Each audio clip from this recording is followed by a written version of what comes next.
It all started when I found the dog. Or maybe, it found me. I was walking home one evening when I heard a faint whimpering in the alley. It was soft, almost musical, like a lullaby carried by the wind. My heart clenched. I turned my head, and there, beneath the glow of a flickering street lamp, was the most beautiful dog I had ever seen. Its fur shimmered, almost glowing in the dim light, a silvery white that seemed to sparkle like stardust.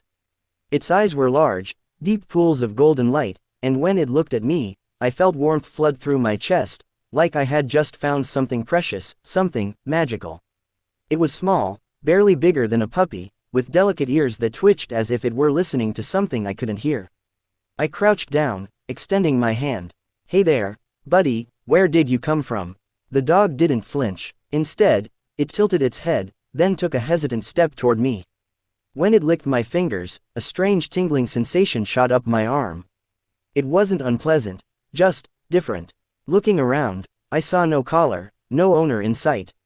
It was alone, and something inside me whispered, "Take it home." So I did. That was my first mistake. The moment I brought it into my house, strange things started happening. At first, they were small, things I could brush off as coincidence. The lights flickered when the dog entered a room. My phone, which had been on 5% battery, suddenly shot up to 80% the second the dog sat near it. Then, there were the impossible things. One morning, I spilled coffee all over my laptop. Panic surged through me, but before I could grab a towel, the dog merely wagged its tail, and the coffee lifted off the keyboard like it was being rewound in time. The laptop was completely dry. I stared, my heart pounding. "Did you just?" The dog barked happily, spinning in a circle as if proud of itself. From that moment on, I knew I wasn't dealing with an ordinary pet. This wasn't just a dog. It was something else, something special. I started testing its powers. When I was exhausted from work, the dog curled up beside me, and I felt my fatigue vanish as if I had slept for 10 hours. If I lost something, the dog would simply stare at me with those glowing golden eyes, and suddenly, the item would appear right in front of me. It was incredible. I started calling it Lumos. It felt fitting, like a name for something that brought light. But then, the dreams started. At first, they weren't too bad. Just weird, blurry images of a dark forest.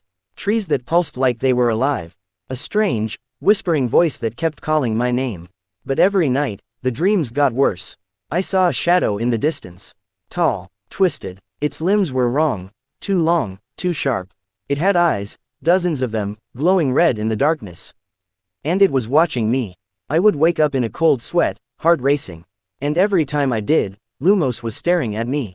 At first, I told myself it was normal. Dogs wake up when their owners do, right? But one night, I saw something I couldn't explain. I jolted awake from another nightmare, panting.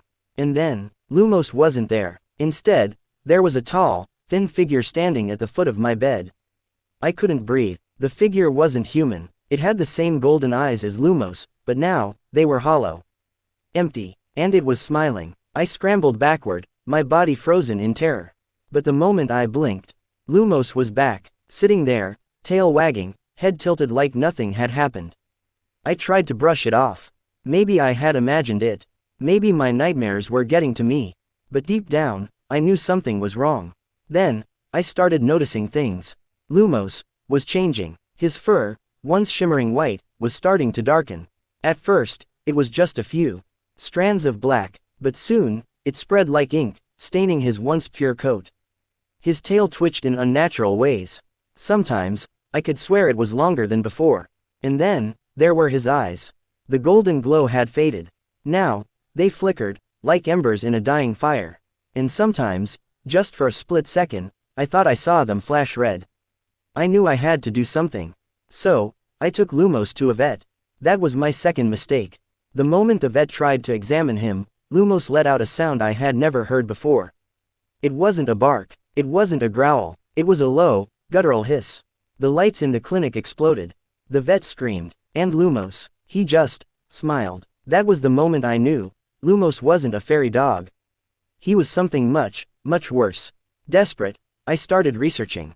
I scoured old folklore, ancient legends, anything that could tell me what Lumos really was. And then, I found it. A story, centuries old, about a demon that disguises itself as a helpless creature. It finds someone kind, someone who will take it in. It earns their trust, it grows stronger, and then, it takes over. By the time I read the final line, my blood had turned to ice. Once the golden eyes fade to red, there is no escape. I turned, heart hammering. Lumos was sitting in the doorway. His fur was pitch black now. His tail, split in two. His mouth stretched into a grin that was far too wide. And his eyes, they weren't gold anymore. They were red. The last thing I remember was the sound of him laughing. And then, darkness.